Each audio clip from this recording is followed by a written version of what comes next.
Good conclusions require good analysis. So let's walk through how you can analyze your competitors and come to impactful insights that'll benefit you and your career. Step 1. Align with the needs of the business and the stakeholders you serve. If you don't get in sync with your leaders before you start, you're going to produce generic recommendations that lack impact. So ask yourself, what is the business trying to achieve? Which stakeholder groups am I responsible for serving? And how can I deliver them what I've learned in a way that helps drive those larger business goals?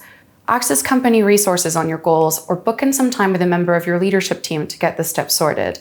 Step 2. Align with the needs of your target market. Speak to your past, present, and prospective customers, as well as reps from your sales and customer success teams. Reps from these teams speak to customers every day, so have their fingers on the pulse of what your audience wants. Customer surveys, focus groups, and customer interviews are a few methods you can use to find out exactly what your customers and prospects would like to see from solutions on the market. At every other stage of the process, tie your findings back to these customer needs and get clear on how the steps you take to meet them will help your business achieve the goals from step 1. Step 3. Identify your competitors. A simple list won't cut it here. Instead, group your competitors into 3 tiers based on their importance. Important competitors are usually those you narrowly lose deals to. Analyzing where and why you're losing out to them can give you the edge you need to win those head-to-heads in the future, giving you a big revenue boost. Remember to not overlook product alternatives. Even though these products might seem very different from yours, they're still capable of stealing market share from you if they solve the same customer problem. Step 4. Gather intelligence. Now, you'll collect information on each of your key competitors, starting with the top-tier competitors from the previous step. Specifically, look to learn about the benefits of their products and how they position themselves as a solution to various customer needs. You'll find each competitor positions itself slightly differently. Everyone wants to occupy their own space in the market, so even if one positions itself as the antidote to another, that's valuable information about how the competitor sees their own product, what the competitor thinks its product strengths are, the customer problems this competitor considers it a priority to solve.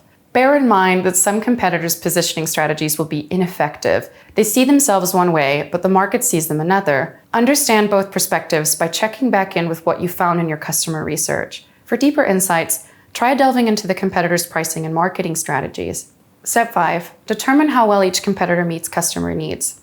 At this point, it's helpful to circle back and touch base with your interviewees and survey participants from the customer research phase. Now you know more about competitors' products and positioning, you're able to ask more detailed questions about them, making your analysis as thorough as possible. If you don't have time to repeat those steps, make sure you re-examine your earlier findings. You want to determine how well each competitor meets those all-important customer needs, with the ultimate goal of learning where unmet customer needs exist in the market, creating opportunities for you to exploit. Step 6. Relate things back to your business. Now's the time to figure out what everything you've learned means for your business. For example, if a competitor has a product that's similar to your own, with some additional features thrown in that the market loves, you might ask yourself questions like, does it make sense for us to add these features to our own product? Do we have the budget to do so? Would that fit our existing UX and positioning?